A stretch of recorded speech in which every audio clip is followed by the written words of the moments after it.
अग्रज अनुज को नमन है और आप सब प्यारे प्यारे श्रोताओं का नमन है। बहुत बढ़िया सुन रहे हैं। आज के ज़माने में शायरी इस तरीके से मजबूर होकर के सुनी जा सकती है, उसके बहुत अच्छा उदाहरण आपने कमाल सुन रहे हैं। पहले एक बात तालियां आप लोगों के लिए, अपने लिए ताली बजाइए, क्योंकि हम लोगों का तो काम है कहना, कहते रहते हैं। आप सुन रहे हैं, ये बड़ी बात है। मैं एक छोटा सा गज़ल का तालिब इल्म हूँ, अभी सीख रहा हूँ। बड़े उद्बोधन के साथ बुलाया गया है तो जिम्मेदारियां मेरी बढ़ जाती, मगर आपकी उम्मीदें बढ़ जाती हैं। और ये बड़ा वेट का काम करती, बोझ का काम करती, पता नहीं कितना निभा पाएंगे नहीं। हमारे संतोष भैया कमाल का सुना रहे थे, हल्का हल्का के तालियां ले ली आपसे। अब इतना हल्का हल्का के तालियां ले ली हैं और हम गजल से कह रहे हैं तो डर लग रहा है कि हम तो बड़ी नाजुकी से कहने वाले लोग हैं, धीमे धीमे। पता नहीं इनके बाद संभाल पाएंगे कि नहीं संभाल पाएंगे। बात वहीं से शुरू करते हैं जहाँ से मैं संतोष भैया ने सैनिकों के लिए शुरू की थी, क्योंकि हमारे सैनिक हैं तो हम यहाँ हैं। सब उन्हीं की कृपा है, सब उन्हीं की वीरता है जब हम यहाँ बैठ करके कवि सम्मेलन सुनने अपने नृत्य कार्य कर रहे हैं। वहाँ से एक बात उठाऊंगा, 4 लाइनों में अपनी बात कहूँगा मुक्तकों में, फिर चंद गजलें आपके सामने पेश करेंगे। कि सदा रहता है अनुशासन में, सदा कंपटीशन में या पीछे वालों से है हमारा, वो हमसे तेज बजा रहे हैं, आपको ताली उनसे तेज बजानी है। कि सदा रहता है अनुशासन में, मनमानी नहीं करता।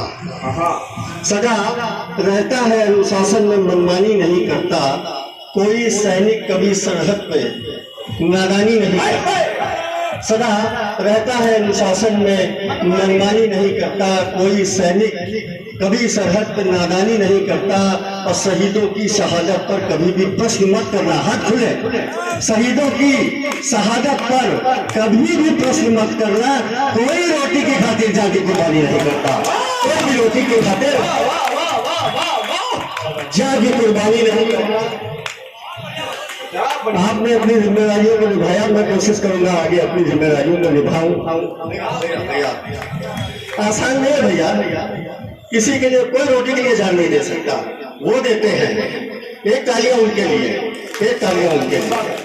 भैया ने जितना बढ़िया से जिम्मेदारी से सुनाया है, मेरे पास वो कौशल नहीं है कि मैं आपको सुना पाऊँ। मैं वीर रस का कवि नहीं हूँ। मैंने प्रयास किया था एक मुक्तक से, आप लोगों का स्नेह बिना नमन है।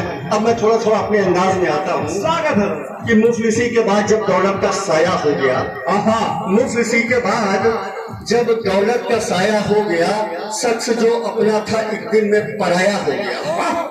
मुफलिसी के बाद जब दौलत का साया हो गया, शख्स जो अपना था एक दिन में पराया हो गया। कर्ज की शिद्दत जरा उस माँ से जाकर पूछिए, कर्ज की शिद्दत जरा उस माँ से जाके पूछिए। घर के बंटवारे में जिसका दूध जाया हो गया, घर के बंटवारे में जिसका दूध जाया हो गया। सैनिकों के बाद हमारे लिए माही होती है जो परम पूजनीय होती है, जिनकी संरक्षा में हम लोग पलते हैं, बढ़ते हैं, अंदाज बदलते हैं। बच्चे खड़े हुए हैं, एक नसीहत उनको कि सफर अक्सर मोहब्बत का बड़ा दुश्वार होता है। सफर अक्सर मोहब्बत का बड़ा दुश्वार होता है। जो किस्मत में नहीं होता उसी से प्यार होता है। सफर अक्सर मोहब्बत का बहुत दुश्वार होता है। जो किस्मत में नहीं होता उसी से प्यार होता है। और किया था प्रेम राधा ने कन्हैया से बड़े दिल से, किया था प्रेम राधा ने कन्हैया को बड़े दिल से। मगर वो रुक्मणी थी जिसका बेड़ा पार होता है, मगर वो रुक्मणी थी जिसका बेड़ा पार होता है। अब मैं थोड़ा सा अपने अंदाज में संजीदगी में आता हूँ कि रास्ता जद्दोजहद का यूं मुसलसल हो गया। संघर्ष का रास्ता कैसे लगातार चलता है कि रास्ता जद्दोजहद का यूं मुसलसल हो गया। पैर का तलवा मेरे पैरों की चप्पल हो गया। पैर का तलवा मेरे पैरों की चप्पल हो गया। क्या रास्ता जद्दोजहद का यूं मुसलसल हो गया। पैर का तलवा मेरे पैरों की चप्पल हो गया। और मोड़ दिया आखिरकार मोल दिया जब आखिरस खुद को ही एक तस्वीर में, मोल दिया जब आखिरस खुद को ही एक तस्वीर में, तब लगा मुझको सफर मेरा मुकम्मल हो गया, तब लगा मुझको सफर मेरा मुकम्मल हो गया।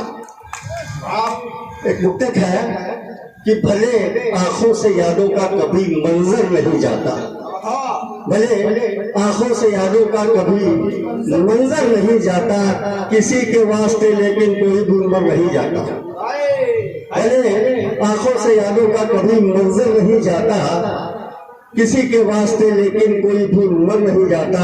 और रुला देती है तेरे घर की सुनी खिड़कियां मुझे, रुला देती है भैया, शुक्रिया भैया, रुला देती है तेरे घर की सूनी खिड़कियां मुझको। इसी दहशत से मैं अपनी कभी छत पर नहीं जाता, इसी दहशत से मैं अपनी कभी छत पर नहीं जाता। 4 लाइनें हमारी मुकम्मल हुई। अभी हमारे बाद अनन्या भाई को पढ़ना है, शायद एक आध लोग और है। मैं छोटी छोटी 2 गजलें पेश